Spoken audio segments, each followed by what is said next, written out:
E alguns dependência espiritual. Se ele não consultar o profeta, não dá um passo. Se não tiver um The Fly, ele não... Don't fly. He doesn't fly. Se ele não tiver um The Fly, he doesn't fly. Depende disso. Quando é que nós vamos aprender a depender de Deus? Quando é que nós vamos aprender que Deus é maior do que o Obama? Quando é que nós vamos aprender que Deus é maior que a imigração? Quando é que nós vamos aprender que Deus é maior do que food stamps? Quando é que nós vamos aprender que Deus é maior do que a sua necessidade e que é Ele quem põe o pão na sua mesa?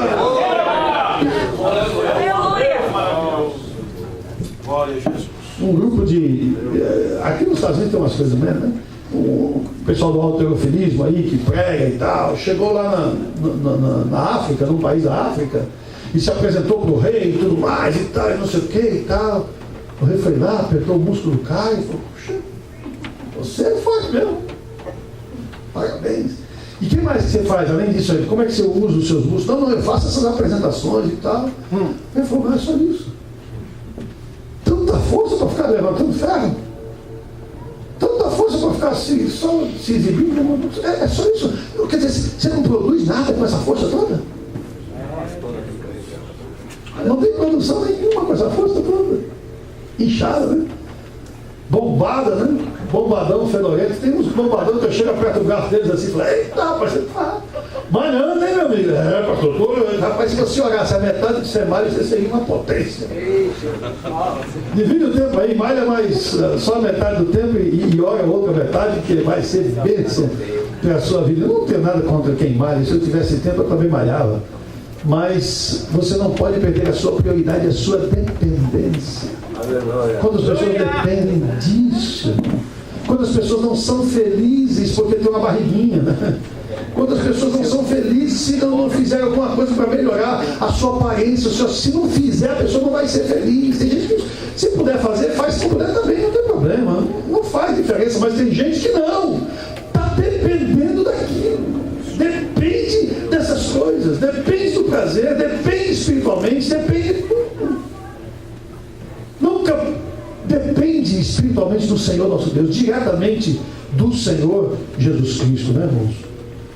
Tudo isso, irmãos, tudo isso que o homem acha que consegue, acaba dando em nada, né? Toda a educação que o homem adquiriu não tirou o ódio do coração dele, não é verdade? E a educação não pode dar conhecimento, mas só Deus dá sabedoria. A nossa sabedoria vem do Senhor nosso Deus. Nós perdemos a sabedoria de saber como viver, irmãos. Lá em New Jersey, a terra do pastor José Lopes, uma moça estava dançando num baile, 18 anos de idade, e saiu, pediu licença, foi para o banheiro e deu à luz uma criança. Ficou confusa, não sabia o que fazer e tal. O que era que eu faço? Pegou um saco de lixo, enfiou a criança dentro, foi lá e jogou na lata do lixo.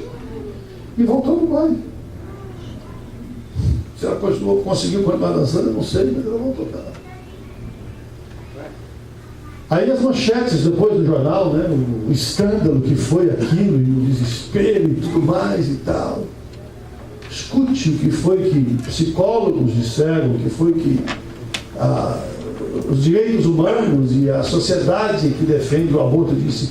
E isso é culpa dos grupos radicais que ficam pressionando as moças para elas não abortarem. Por isso que ela fez isso, por isso que ela matou essa criança cruelmente. A culpa, quer dizer, agora, irmãos, a culpa